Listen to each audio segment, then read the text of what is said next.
Ini pendakwanya. Jadi seperti ini contohnya. Ini kan bab tentang daging-daging unta. Kalau kita baca Al-Quran tidak ada guru yang menafsirkan dan penafsiran yang tepat, pasti kita akan bingung. Jadi bagaimana maksud dalam daging unta ini di dalam surat Al-Hajj? Berarti di bulan haji. Ya, di bulan haji. Bulan haji itu kan kita, kalau umat Islam itu bulan haji selesai haji, barulah kita memotong hewan kurban. Ada yang unta, ada yang sapi, ada yang kambing. Nah, tidak akan menggapai keridhaan Allah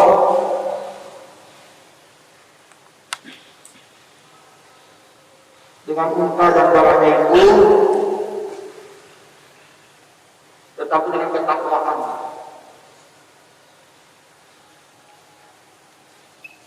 Jadi keridhaan Allah itu tidak sampai kalau kita belum takwa. Takwa itu bagaimana? Takwa itu siapa yang tahu ketakwaan? Ketakwaan itu apa sih? Siapa yang tahu di sini? Coba. Ini kan mahasiswa, kita harus asah pemikiran dan akalnya. Takwa itu bagaimana takwa itu? Jawab.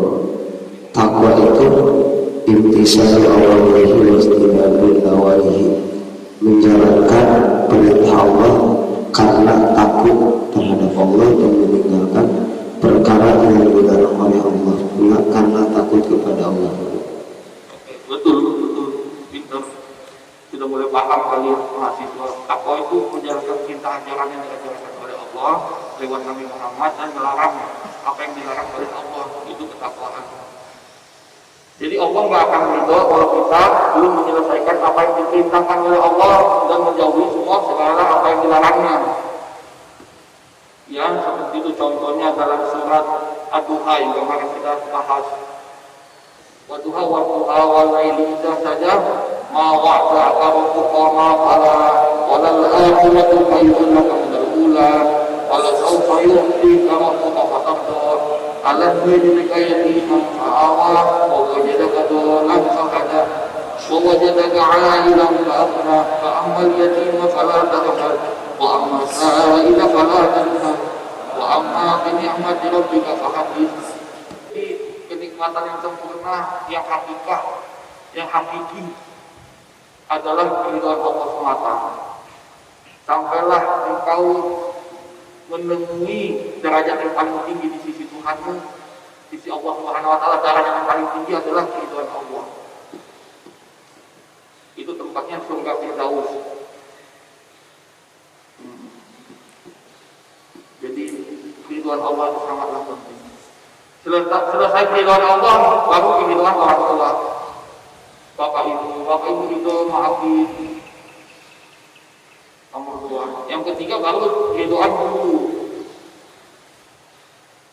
Makanya itu hati-hati kalau anak guru itu sama bapak ibu itu.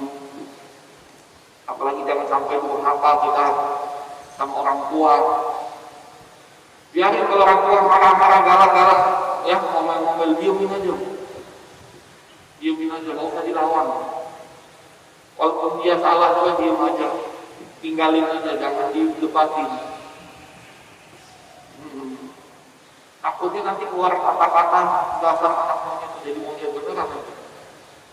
Takutnya keluar kata-kata yang tidak bagus, goblok kan.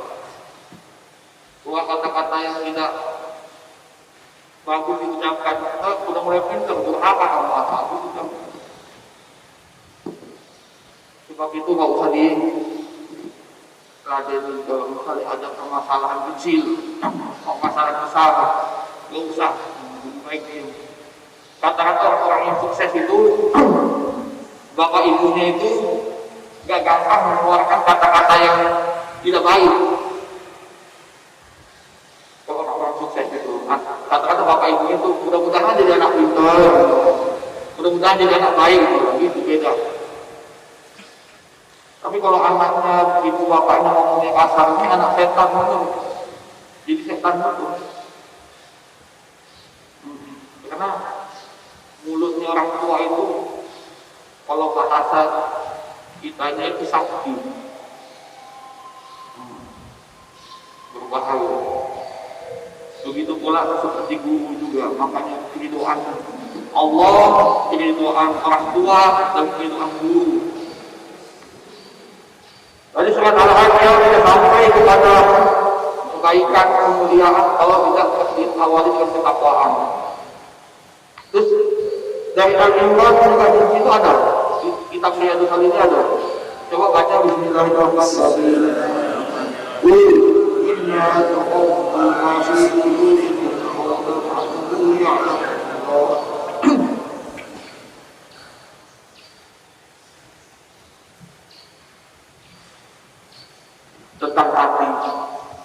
Tentang hati Al-Quran.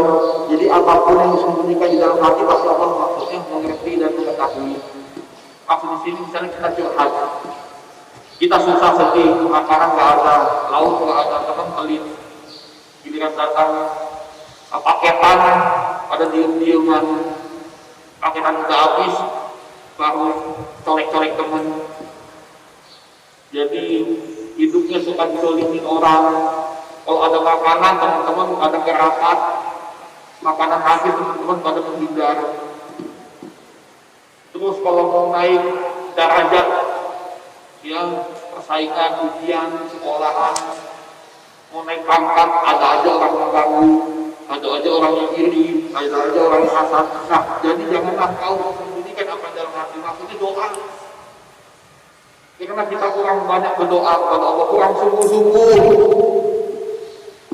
Doanya kurang sungguh-sungguh, jadi doanya cuma imam yang doa di masjid. Selesai imam doa di masjid, kita nggak doa lagi yang sambut di dalam hati kita. Susah dan senang apapun yang disembunyikan dalam hati kita nggak curahkan kepada Allah. Kita sibuk curhat kepada teman kita, aduh gimana saya mau putusin cewek ini, duit saya juga tertolak, ngebiayain dia, tapi dianya sama cowok lain. Jadi kita sibuklah curhat sama orang, curhat sama teman kita, tapi kita tidak banyak curhat kepada Allah. Ya Allah, contohnya saya begini. Dulu saya kan, kerjanya begini, ngajar aja. Duduk ngajar, bertahun-tahun duduk ngajar, ya. Rezeki dari mana? Uang dari mana sih? Gak kerja, gak ketemu orang, gak ada bisnis. Ya harapin ya namanya bisa aja. Kalau ada yang masih, alhamdulillah. Iya, tapi saya selalu curhat sama Allah. Selesai doa, imam doa di masjid, saya nggak langsung pulang, doa dulu, ya Allah, ya Tuhan kami. Puja dan puji dulu Allah, ya Allah, ya Rahman, ya Rahim, ya Wadud, ya Wasal, Maghfirah, yang maha pengasih lagi maha penyayang, ya Allah, ya Rahman, ya Rahim, ya Malik, ya Kudus, ya Salam, ya Mu'min, ya Mu'aimin, ya Aziz, ya Jabbar, yang Takabur, ya Malik, ya Allah, ya Rabb, ya Allah, ya Karim, ya Allah, yang maha kaya, yang memberikan kekayaan, berilah semua ini kekayaan, rizki yang halal, wasiat berikan wal barokah. Benar. Pokok lagi ya Allah, gimana saya ini mau pergi ceramah, rata-rata nggak ada mobil, saya mau pinjam malu juga, ya kan? Mau pinjam mobil malu, mau sewa pakai Grab juga uang mahal juga, jauh dari Tangerang ke sini 300.000.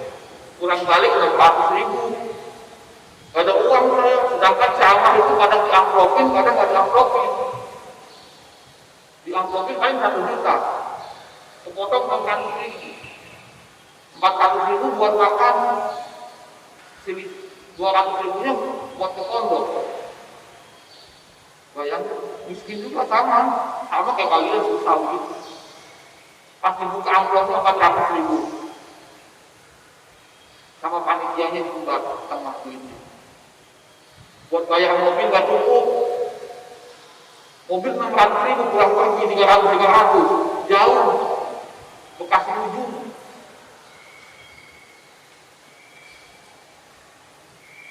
Ikhlas, mau bisa bilang ikhlas. Dia mau bagaimana, mau ngamuk, mau marah, mau nangis, nggak bisa. Ya, cuma bisa itulah ini yang seperti disampaikan dalam Al-Quran kami dalam hati. Cuma bisa merintih, menangis, bersedih. Aduh, ya Allah, ya Allah. Ya itu Allah, Allah, ya Allah, bagaimana ini? Mudah-mudahan Al-Fakir ini diberikan rezeki. Karena Allah Maha Kaya, saya yakin Allah itu Maha Kaya dan memberikan kekayaan dan nggak pelit. Allah itu Maha Pengasih. Orang yang kasih aja dikasih mobil, masa kita ikut Islam yang beriman gak dikasih mobil? Masa orang kasih dikasih mobil, orang kasih dikasih makan, dikasih minum, dikasih rezeki yang banyak. Saya juga mau minta rezeki yang halal dari ya Allah gitu.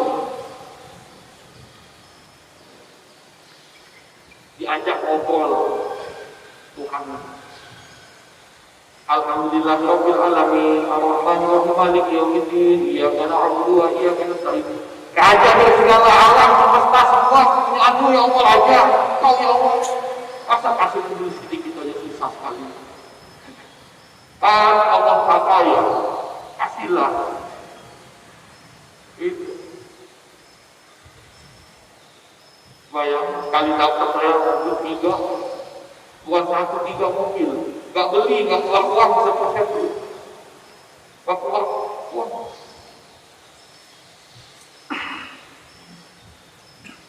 Tiba-tiba datang orang. Habis ingat saya nggak? Dulu habis pernah doain saya punya hutang. Orang belum bayar hutang sama saya. Alhamdulillah orangnya sudah lunasin hutangnya. Tapi dia bayar pakai mobil. Saya punya mobil 2, 1 mobil buat habis. Habis pilih yang mana mobilnya? Ada yang bagus, pengen yang bagus juga, nanti 300. Ada mobil yang itu bagus juga yang itu. Aduh, janganlah. Yang mana aja kamu pilih, saya ambil yang mana aja. Saya nggak mau pilih-pilih, nanti dikirain saya apa rakus. Yang mana yang kamu kasih lah, nggak usah lah saya. Yang mana nanti saya pilih. Ya udah yang ini aja. Mitsubishi. Kayak gitu. Yang penting ajak ngobrol aja omanya. Diajak ngobrol dengan bahasa yang santun, yang sopan, yang penuh keikhlasan. Ikhlas itu doanya itu. Ini doa ya Allah, pengen nikah ini. Berikan jodoh yang terbaik.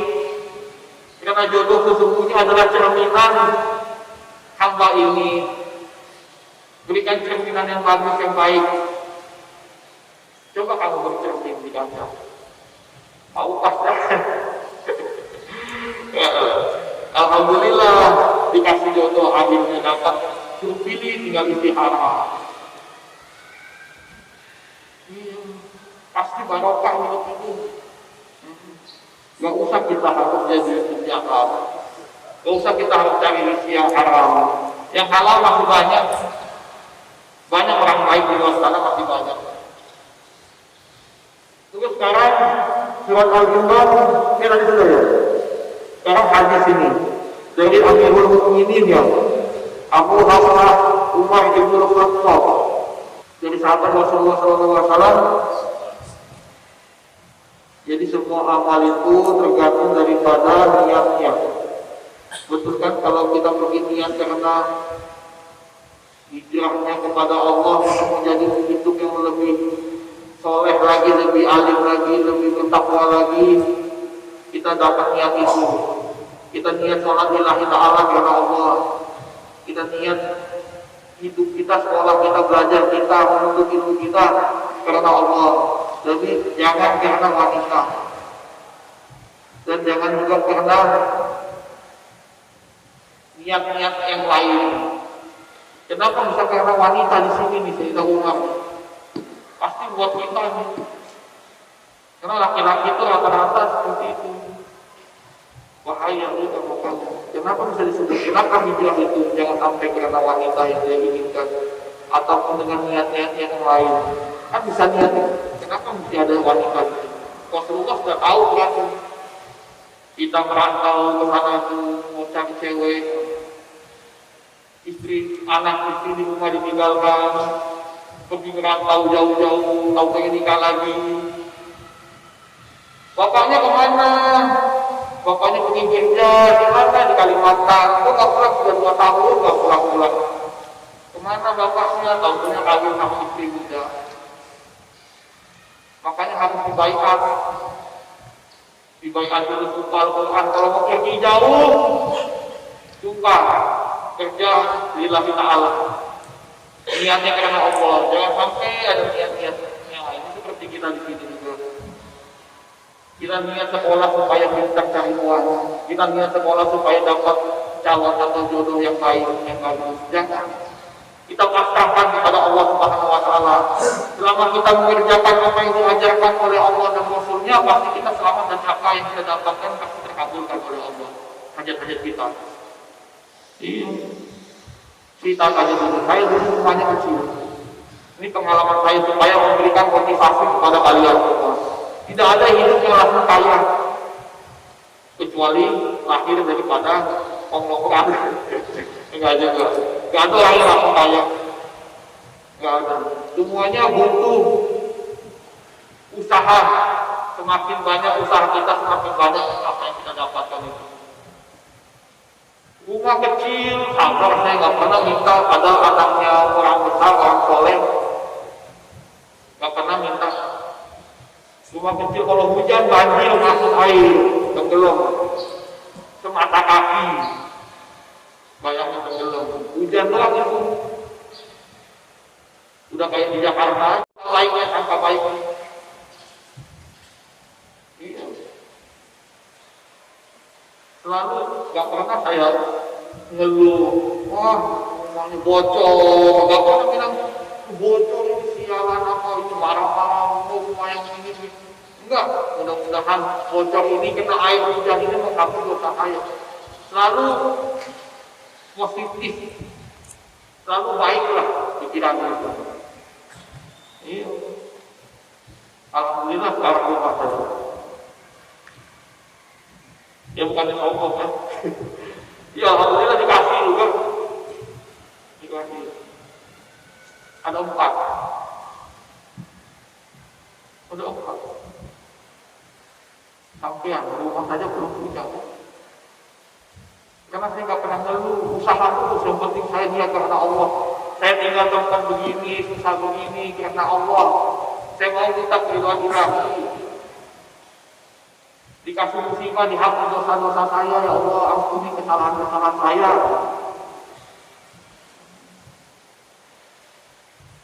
Satu, dua, tiga, ya 4.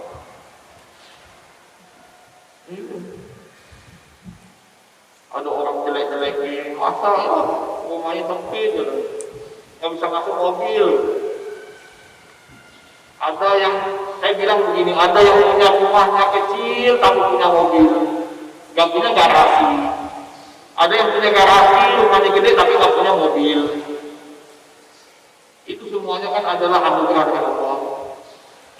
Yang penting kita berusaha, kita sudah cari rezeki yang halal, dapatnya sedikit atau banyak itu urusan Allah. Yang penting kita tetap berdoa, ya Allah yang Maha Kaya, berikan hamba kekayaan, berikan rezeki yang halal, wasiat, thayyiban, wal barokah. Alhamdulillah sekarang punya rumah, bisa masuk mobil. Dunia itu memang bukan diremehkan ya, tapi jangan pernah kita simpan di dalam hati. Yang harus kita simpan di dalam hati itu Allah itu. Kalau sudah Allah sayang sama kita, cinta sama kita, apapun yang kita minta pasti dikasih. Pasti itu. Benar. Pasti apa sih yang nggak dikasih?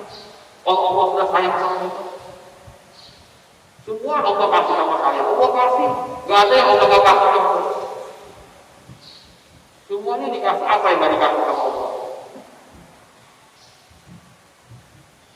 Ini ternyata sudah ma'rifat. Ma'rifat itu apa? Orang yang sudah dekat sama Allah. Bagaimana cara dekat sama Allah itu? Jangan lupa sholat obat. Jangan lupa selalu minta ampunan sama Allah, karena manusia itu banyak dosa. Selalu rendah hati, rendah diri kepada Allah. selalu ajak berbicara yang baik dan bagus kepada Tuhan, berdoa pada Allah. Dari alam dunia ini minta yang terbaik. Doa tak jaga, Allahumma atina fid dunya hasanah wa fil akhirati hasanah wa qina adzabannar. Jangan malas kalau ngobrol sama Allah itu dalam berdoa itu. Panjang lebar. Kita sama cewek itu jangan puji. Itu cakepnya dia kalau pakai celana ini atau kalau pakai peci ini, cowok cakep ini, kompelnya nggak kelihatan. Lu pakai jaket ini wah jadi kelihatan keren ini nggak kelihatan padanya. Tapi sama Allah kita nggak puja dan puji. Ya Allah yang maha pengasih, maha penyayang, yang memiliki alam semesta ini, yang maha kaya, yang maha memberi, yang maha lembut, yang maha pengasih, yang maha apa lagi? Sabar. Ya, Allah maha sabar, ya. Yang maha apa lagi? Ya Allah yang maha bersyukur. Allah bersyukur. Makanya waktu Rasulullah alhamdulillah saya itu masih bersyukur, masih ada rumah. Kalau kecil, kalau tamu datang, wah nggak cukup, sempit, ya juga apa. Allah nanti yang kasih. Saya bilang, ya yang kecil sempit, Allah yang kaya, Allah yang kasih.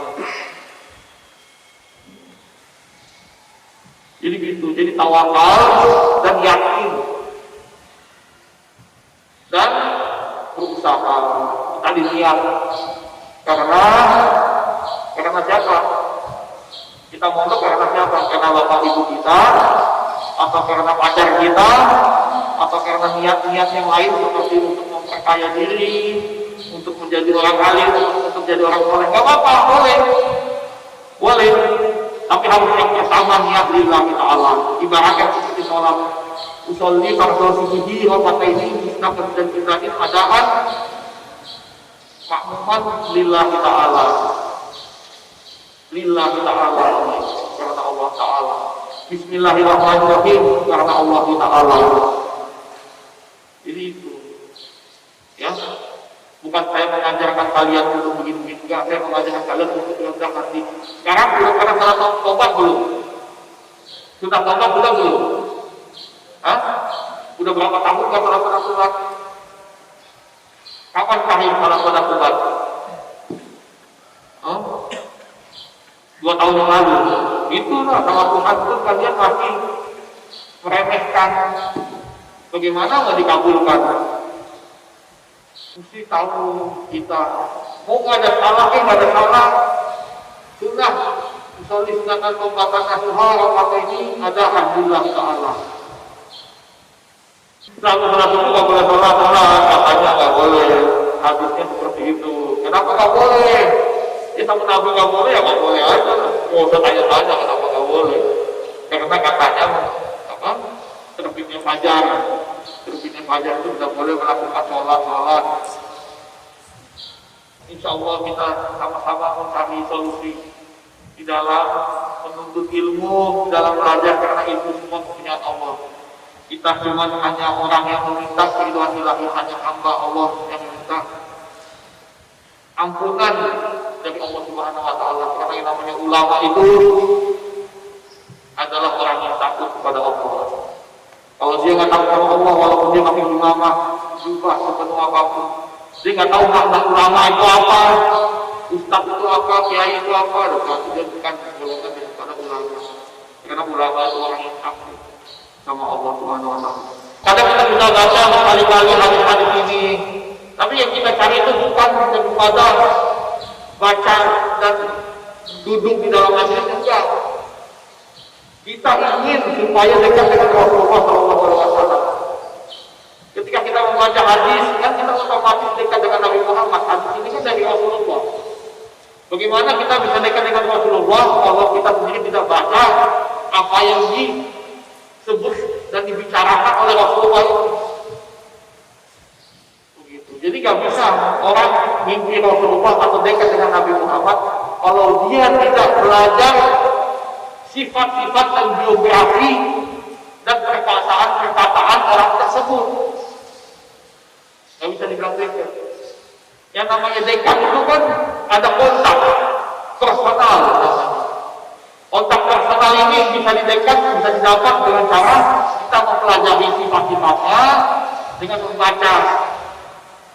Kalau Nabi kan hadis ya, sabda ya,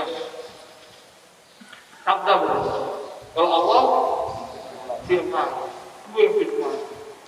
Dan mudah-mudahan kita semua bisa berjumpa dengan Nabi Muhammad SAW di dalam mimpi pun bisa, dan sampai kalau Rasulullah SAW pun dengan wujud aslinya juga bisa gitu. Jadi kalau kamu sudah mimpi Rasulullah SAW, insya Allah kamu akan mendapat syafaat di yaumil kiamat nanti. Karena siapa yang mimpi Nabi Muhammad, berarti Nabi Muhammad itu datang dan ridho pada kita itu. Ciri-ciri orang alim, orang besar, orang soleh, datang Nabi Muhammad SAW. Karena apa? Karena kecintaan dia membaca hadis-hadis dan kitab tentang riwayat kehidupan Nabi Muhammad, sampai dia akhirnya membawa mimpi. Dan mimpi ini nggak sembarangan, nggak bisa orang bilang asal ini saya mimpi Nabi, saya mimpi ini, nggak bisa. Bagaimana kita tahu orang itu mimpi Rasul, mimpi Nabi Muhammad SAW? Ada caranya. Ini saya kasih tahu ilmunya. Jadi hati-hati, jangan sampai ada orang saya mimpi Nabi Muhammad, orang itu bohong dan dusta. Jadi jangan sampai juga kita ketipu. Yang pertama, ketika kita mimpi Nabi Muhammad SAW, kita mesti banyak membaca Al-Quran dan menghafal Al-Quran. Banyak baca Al-Quran. Yang kedua, salawat kepada Nabi, kayak Habib Syekh Mahdi Syekh Abu Bakar Salim. Itu bukan dalam mimpi saja, Nabi Muhammad itu yang hadir langsung. Dielus kepalanya, dipegang kepalanya apa? Karena saking cintanya, sayangnya. Diselawat kepada Nabi. Dan ketiga, ketika kita mimpi Nabi Muhammad, pasti ada orang di situ yang bilang itu Rasulullah, itu Nabi Muhammad. Tapi kalau nggak ada orang yang bilang itu Rasulullah, itu Nabi Muhammad dalam mimpi, oh kita lihat itu orang ganteng, itu orang soleh, itu mungkin Nabi Muhammad ya. Kita sendiri yang bilang nggak bisa. Itu bukan Nabi Muhammad. Contoh, ada orang bermimpi Nabi Muhammad sedang berdoa di tengah padang pasir, manusia beribu-ribu, didoakan sama orang ini.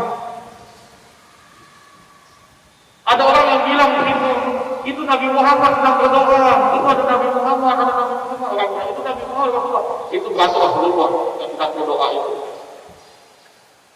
Tapi kalau kita sendiri yang bilang, ini Nabi Muhammad ini, hati kita sendiri yang bilang, Nabi Muhammad bukan ya, atau siapa ya ini ya, kalau kita sendiri yang bilang, berarti itu belum bisa dibilang Rasulullah.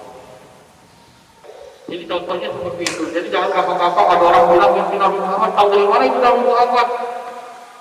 Yang dia ini, dulu kamu saya lihat dia ganteng, orangnya putih, bercahaya wajahnya. Iblis juga bisa bercahaya wajahnya iblis.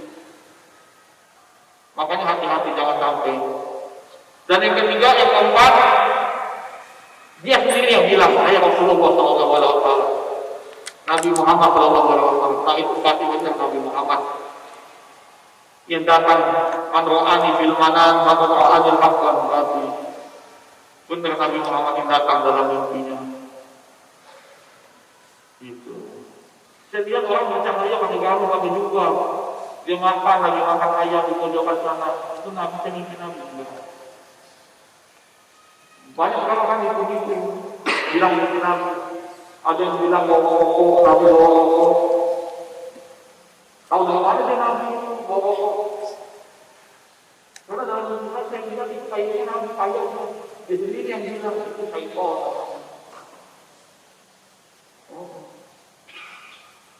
Yang pertama mesti ada orang yang bilang itu benar Rasulullah. Yang kedua Rasulullah sendiri yang mau bilang saya Nabi Muhammad SAW. yang hadir dalam mimpi. Gak bisa kita bilang atau saya ketemu orang ganteng nih Nabi, dia bawa rokok nih, ya, kan banyak tuh kita salah mimpi-mimpi Nabi, tahu-tahunya dusta. Siapa yang membawa-bawa ya dusta bohong tentang Nabi Muhammad SAW, disiapkan kursinya di mana? Di neraka. Duduk. Makanya jangan bohong-bohong membawa atas nama Nabi Muhammad SAW. Yang terakhir, sumpah Al-Quran. Benar nggak kamu mimpi Rasulullah? Benar, saya mimpi, saya lihat orangnya ganteng, wajahnya putih, tapi gak ada hidungnya. Ya udah sumpah Al-Quran dulu, dibaiat dulu sumpah Al-Quran. Benar kamu mimpi atau bohong? Sumpah Al-Quran kamu bohong, dilaknatkan. Takut tadi. Nanti aja dulu lah. Lagi komentar. Aduh. Yang terakhir itu ya jalannya. Sumpah Al-Quran. Jadi jangan gampang-gampang ngaku wali-wali. Anak yatimnya berapa? Bikin masjidnya berapa? Masukin orang Islam sudah berapa? Ngaku-ngaku jadi wali. Udah lebih baik jadi PNS aja. Enak. Dapat gaji banyak, ada gaji tunjangan. Oh, jadi wali berat. Bisa apa? Ya, sudah selesai. Besok tanya jawabnya. Jadi kita baca ini, kita pegang kitab ini semata-mata karena kita muhibbin mahabbah sama Rasulullah SAW, karena memang kita cinta sama Nabi Muhammad. Walaupun kita bosan ini, bilang bosan ini hadis ini terus kan. Oh, ada bilang kalau orang bosan, kalau kita jangan, karena memang kita muhibbin sama Rasulullah. Rasulullah itu, ya kalau kita sudah sama Nabi Muhammad itu kayak apa itu, mau apapun dikasih juga.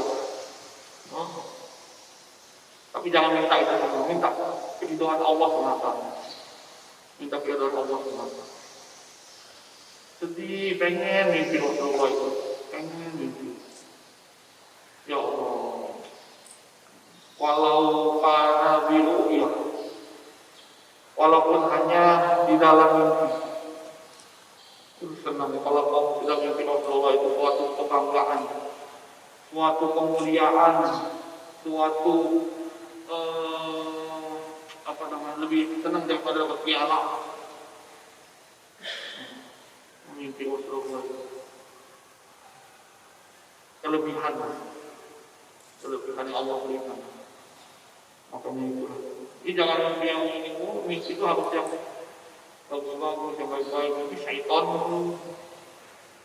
Jadi itu ya, jadi mudah-mudahan kita semua dilindungi oleh Allah, dijauhkan daripada wabah bala bencana musibah-musibah, dikabulkan hajat-hajat dan cita-cita kita, selesai dari pesantren, dapat kerjaan yang bagus, rezeki yang bagus, keluarga yang lain, dapat keturunan yang soleh dan soleha, dimuliakan oleh Allah hidupnya, menjadi orang sukses selama dunia sampai jalan kita.